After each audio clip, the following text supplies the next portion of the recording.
नमस्कार मेरे प्यारे दोस्तों, हमारे चैनल पर आपका स्वागत है। आज हम फिर से आ गए हैं आपको एक नई स्टोरी सुनाने के लिए।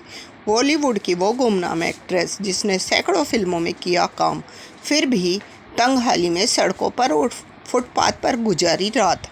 एक दौर में बॉलीवुड की एक ऐसी एक्ट्रेस थी जिनकी खूबसूरती और अदाकारी की हर कोई तारीफ़ करता था। उन्होंने कई फिल्मों में अहम रोल निभाए और दर्शकों का दिल जीता, लेकिन पर्सनल लाइफ में उन्हें कई मुश्किलों का सामना करना पड़ा।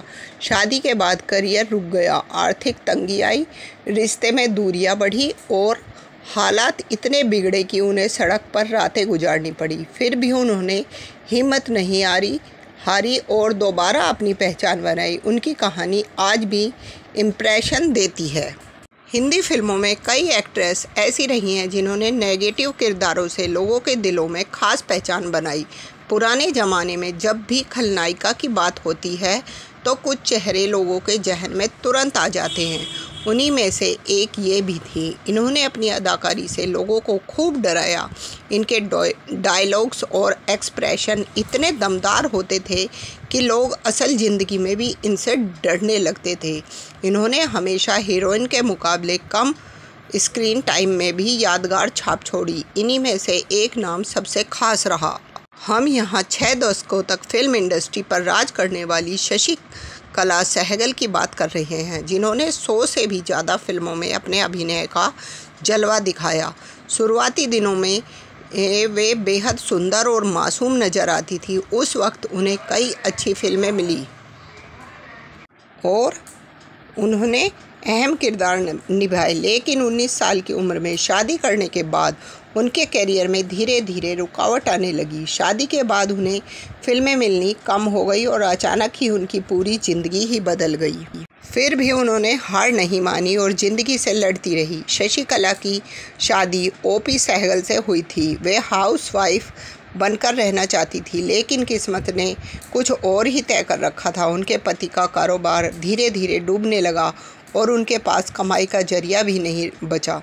फिल्म जीनत में एक कव्वाली सीन करने के बदले उन्हें केवल 25 रुपये मिलते थे। हालात इतने बिगड़ गए कि उन्हें डबल शिफ्ट में काम करना पड़ा। उनके पति ने उन्हें एक फिल्म में काम दिलाया, लेकिन उस दौरान शादीशुदा एक्ट्रेस को ज़्यादा काम नहीं मिलता था। इसके बावजूद उनको जो भी रोल मिल रहा था वो उसे कर रही थी। एक इंटरव्यू में शशि कला ने कहा कि उनके साथ के कलाकार आगे बढ़ते रहे, लेकिन उनकी किस्मत साथ नहीं दे रही थी। पति से अनबन होने लगी और हालात इतने बिगड़े कि उन्होंने अपनी बेटी और पति को छोड़ दिया और विदेश चली गई। वहाँ किसी और इंसान के साथ रहने लगी, जिसे उन्होंने अपनी सबसे बड़ी गलती माना। जब वो वापस भारत लौटी तो उन्हें बहुत मुश्किलें झेलनी पड़ी और उन्होंने सड़कों, फुटपाथ, मंदिरों और आश्रमों में रात गुजारी। उन्होंने बताया, जो खाना मिला वो खाया और जहाँ जगह मिली वहीं सो गई। शशि कला ने बड़े पर्दे के साथ छोटे पर्दे पर भी काम किया। उन्हें बच्चों के पॉपुलर शो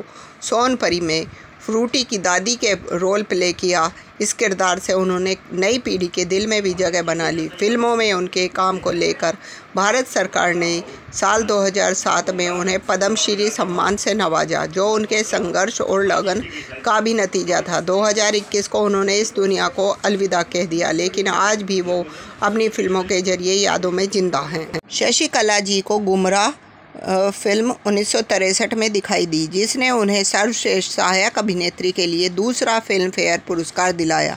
आई मिलन की बेला, हिमालय की गोद में, वक्त, अनुपमा, फूल और पत्थर। उन्होंने शम्मी कपूर और साधना अभिनीत छोटे सरकार में एक नकारात्मक किरदार निभाया। शशि कला जावलकर महाराष्ट्र के सोलापुर में पैदा हुए 6 बच्चों में से एक थी, जो एक हिंदू भावसार सिप्पी जाति के मराठी भाषी परिवार में थी। 5 साल की उम्र तक वह पहले से ही सोलापुर जिले के कई कस्बों में मंच पर नृत्य, गायन और अभिनय कर चुकी थी। शशि कला अपनी किशोरावस्था में थी। दुर्भाग्य से उनके पिता दिवालिया हो गए और वे अपने परिवार को बॉम्बे ले आए, जहां उन्होंने सोचा कि शशि कला, जो उनके बच्चों में सबसे सुंदर और सबसे प्रतिभाशाली थी, उन्हें फिल्मों में काम मिल सकता है। कुछ समय के लिए परिवार दोस्तों के साथ रहता था और मुश्किल से जीवित रहता था, जबकि शशि कला काम की तलाश में एक स्टूडियो से दूसरे स्टूडियो भटकती रही। शशिकला जी के बारे में आगे और जानने के लिए हमारे चैनल को लाइक, शेयर और सब्सक्राइब करते रहिए। धन्यवाद।